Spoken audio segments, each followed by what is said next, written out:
네. 아, 너무 웃긴다. 편하게 하시기 바랍니다. 자, 카메라 보시고 일단 인사를 먼저 할게요. 같이 할까요? 어떻게 해요? 네, 안녕하세요. 아니다, 내가 먼저 하고 소개를 할게요.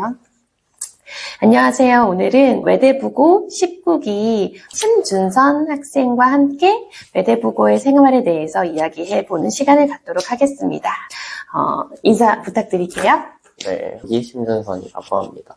지금 20기 신입생이 들어오는 시즌이잖아요. 그래서 1년 동안 이렇게 외대부고 생활을 하신 19기 심준선 학생을 모시고 이런저런 이야기를 나눠볼 건데요. 일단 중학교에서 고등학교로 넘어가는 시기이기 때문에 중학교랑 다른 점이 제일 궁금할 것 같아요. 어떤 점이 달라지는 걸까요?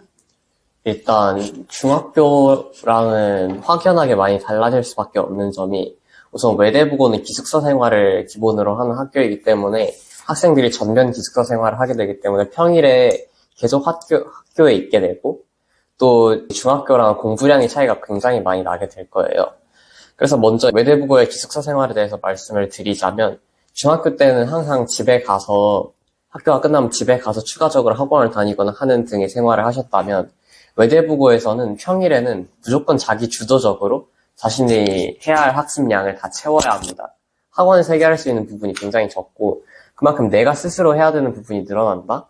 라는 점이 가장 큰 특징이라고 볼 수 있을 것 같은데 여기서 추가적인 문제나 특징이라고 말씀을 드리자면 먼저 외대부고에서 학생들에게 요구하는 공부의 절대적인 양이 중학교 때와는 비교도 안 될 정도로 많습니다.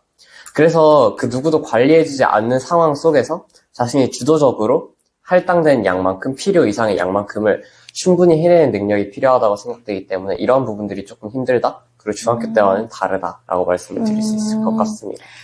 기숙사 얘기를 하셔서 그러는데 기숙사 생활에 대해서 궁금하거든요. 어떻게 하루 스케줄이 이루어지고 그리고 뭐 식사 같은 것도 그렇고 또 뭐 빨래나 이런 것들 어떻게 하는지 좀 알려주실 수 있으세요?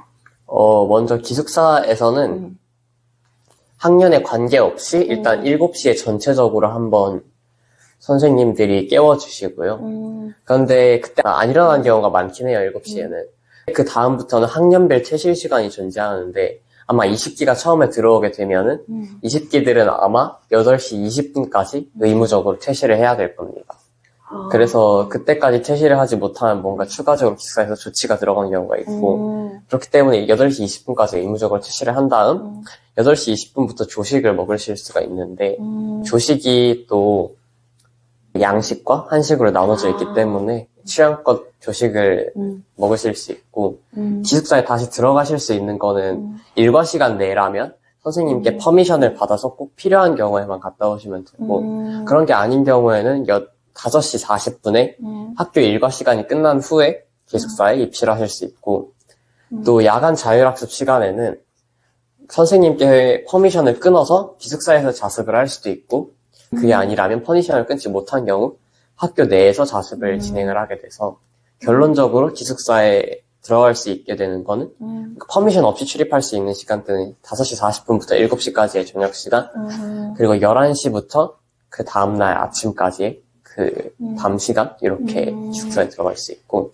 또 말씀 주셨던 빨래와 같은 부분은 학교에서 운영하는 그게 있기 때문에 일정 주기로 가방을 제출하면 세탁물을 제출하면 빨아서 주시기도 합니다. 그러면은 뭐 씻는 거나 이런 거는 어때요?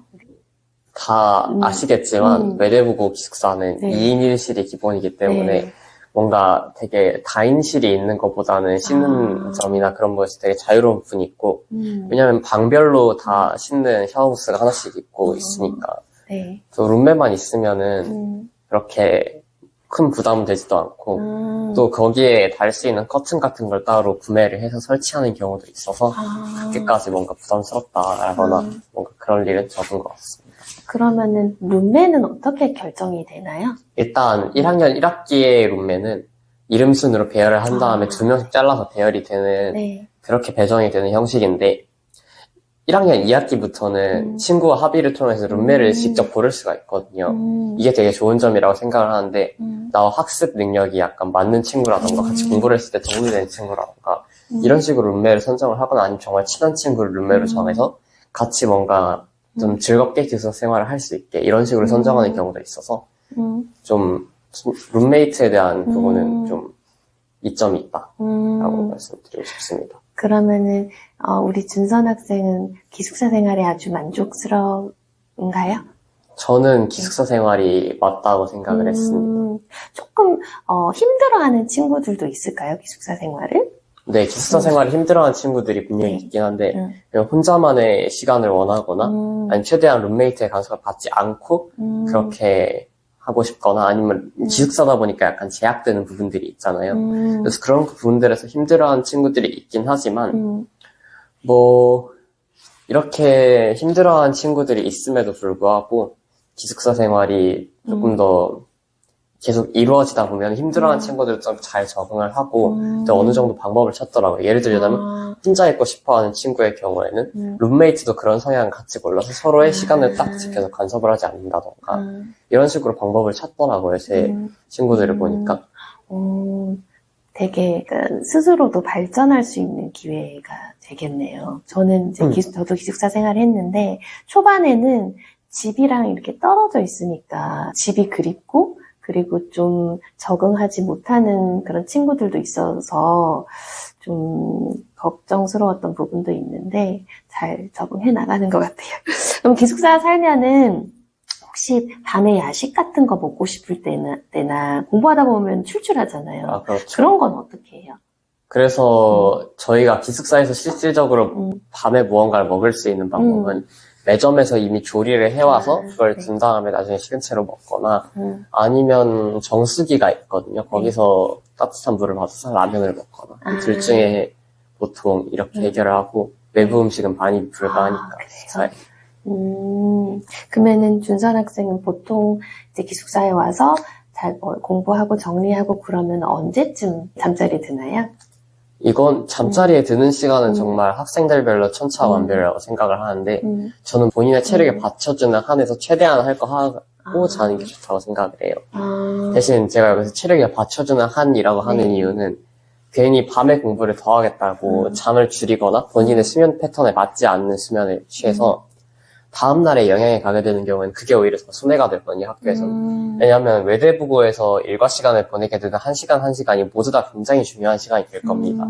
중학교 때처럼 뭔가 여유롭게 1시간을 넘기고 이런 식으로 넘길 수 있는 시간이 아니라 1시간 모두 집중을 다해서 수업을 들어야 하기 때문에 그래서 다음날에 최고의 컨디션으로 활동을 할 수 있는 시간 내에서 자신이 하고 싶은 만큼 충분히 하고 자시면 된다라고 말씀을 드리고 싶습니다.